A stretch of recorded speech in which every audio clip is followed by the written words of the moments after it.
Testing, testing, testing. JB here. First day of August, August 1st, 2022. Going to be really quick. Just want to get on the audio after that epic week. Last week, well, epic in regards to the weekly performance, the best since 2020. And July, just a monster upside reversal. But that comes on June's horrible performance. So kind of a mixed bag. Futures looked kind of somewhat decent. Looked like we are going to bounce into the green before the open. And then we have this news that Pelosi's going to fly into Taiwan, which was much rumored. China kind of already addressed their concerns. So it's not, to me, it's not a good thing. So you see the futures sold off quite a bit once the trip was confirmed. Maybe we churn a little bit, and then maybe we can find a bid and at least possibly test green. If not, some consolidation today or tomorrow. I still think that 420 handle comes into play at some point before the week is out. Huge hurdles last week, GDP numbers, the Fed raising rates 0.75%, but then kind of coming up a little bit dovish, scaling back some of the expectations of being further, more aggressive for September's meeting. So I think that's some of the reason the market rallied. And then mega cap earnings, huge sigh of relief. Apple, Amazon, Google, Microsoft all posted relief quarters where I think people said, well, it's better than feared, and the market rallied after that. So we'll see how today and this week plays out. Not much in the way of catalysts outside of the July jobs report, which will be on Friday.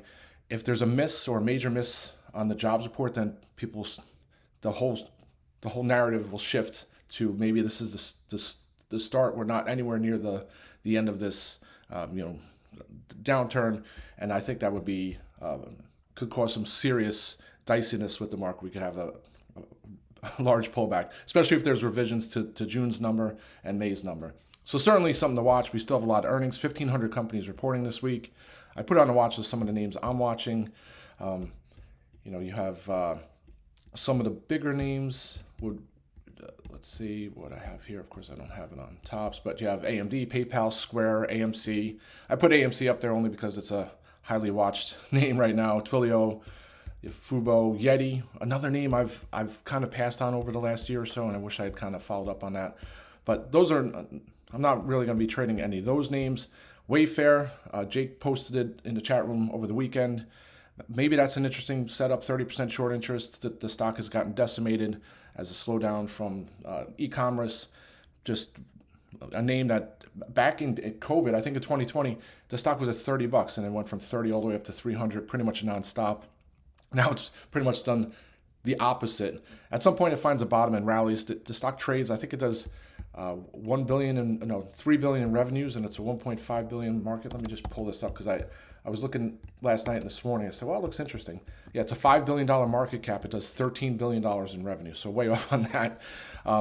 Multiples have come way down. So the first part of this cycle was the EPS contraction, and now you have, it was revenue contraction, and then you have EPS contraction.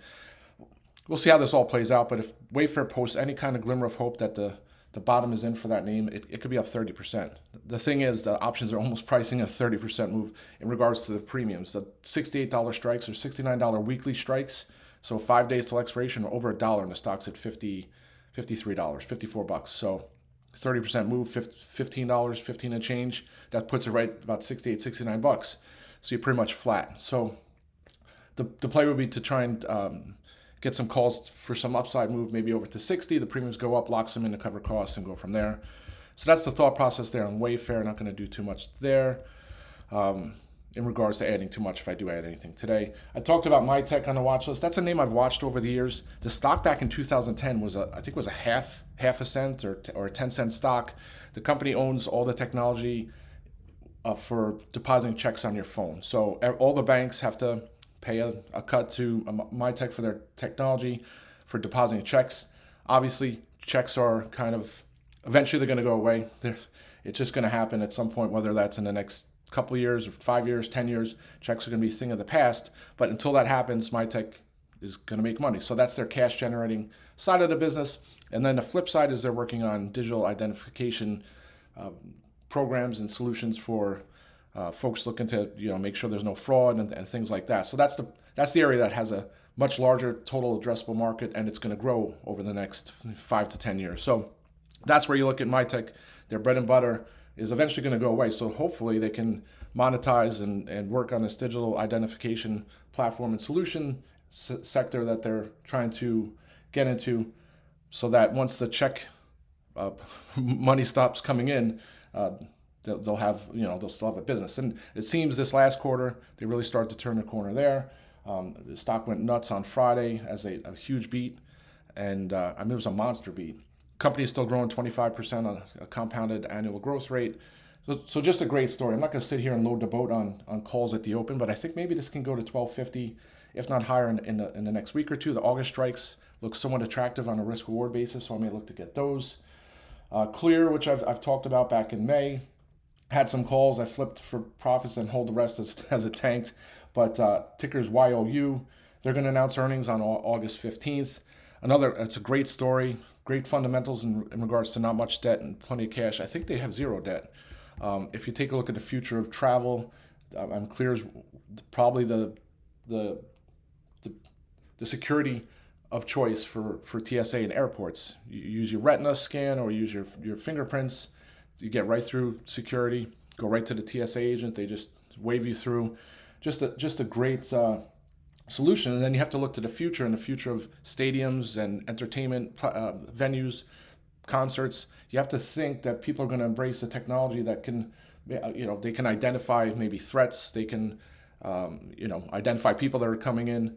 I know a lot of people don't, think that's an invasion of privacy. Maybe it is, but if you're looking for security, especially in the environment that we're in, where we have these, shootings and violence and things like that, at least, I think it bodes well for a name like you. So they've been scaling out, and I think they did the Las Vegas a Raiders game. They have, I think the NFL has a stake in the company as well. You have to think at some point that there'll be news that they're going to be rolled out to stadiums and things like that. So that's a name I'm going to be watching for the next couple of years, because I think they're still in the early stages of growth. But with earnings coming up and the stock way off its last earnings report, which was a monster report, I think it bodes well, and I think there's an opportunity to play that for upside. The only issue is the options. They're only monthly options, and the August strikes expire on August 15th. They report earnings August 14th. So maybe I'll try and get some Septembers as well to hold on for premium build. So that's you. CI, I'm not going to talk too much about Cigna. Unfortunately, the stock just churned around the 275 area for pretty much the entire session on Friday. Had already locked most of my calls in for profits. Probably should have locked them all in when I had the opportunity. Close those out. They report earnings. I believe it's August 4th as well, Thursday, pre-market, 6 a.m.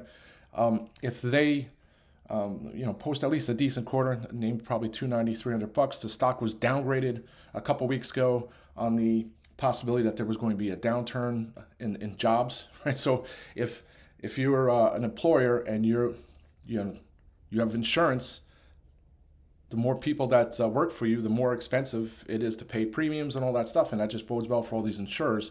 If we start seeing a decline in the workforce, insurance payments are going to go down. So it's not good for insurers, but that doesn't seem to be the case. And you have United Healthcare and Humana coming out with some strong results. I think that only bodes well for Cigna. I'm not going to sit here and pay a couple bucks to do a weekly speculative strike on Cigna into earnings, but I may look to get some 295 or even 300 strikes, play premium build, cover some to cover costs, 50% or so, and ride the rest. So that's Cigna. And then last but not least, TripAdvisor. So not going to be knocking a dead horse here, whatever you call that, whatever that analogy is. But if you take a look at what's going on in travel, the travel sector is just on fire. People, backlogs of 1-2 years of not doing anything because of COVID, finally starting to get out. You have to think that bodes well for TripAdvisor in regards to traffic to their website, which is already the most trafficked travel website on the planet. 400 million, I think it's 440 million now, monthly average visits to the site. For some reason, they have failed to monetize it. Now they're in the midst of a new CEO. If they're able to show at least, again, I'm using the glimmer of hope, but some promise in regards to their ability to monetize, I think stocks into the 20s. Still have my August strikes, which are in the dumpster, I guess is the best way to describe it. Probably not going to add anything here because I hate watching my trip calls for another couple of weeks because that's what I'll have to wait if the stock doesn't do much. But certainly I think it has an opportunity to trade into the low to mid 20s, if not higher, if it has a strong beat and raise. So I think that's it. We have 3 minutes to the open. I'll try and get back on audio later. Let's have a great day. Rock and roll.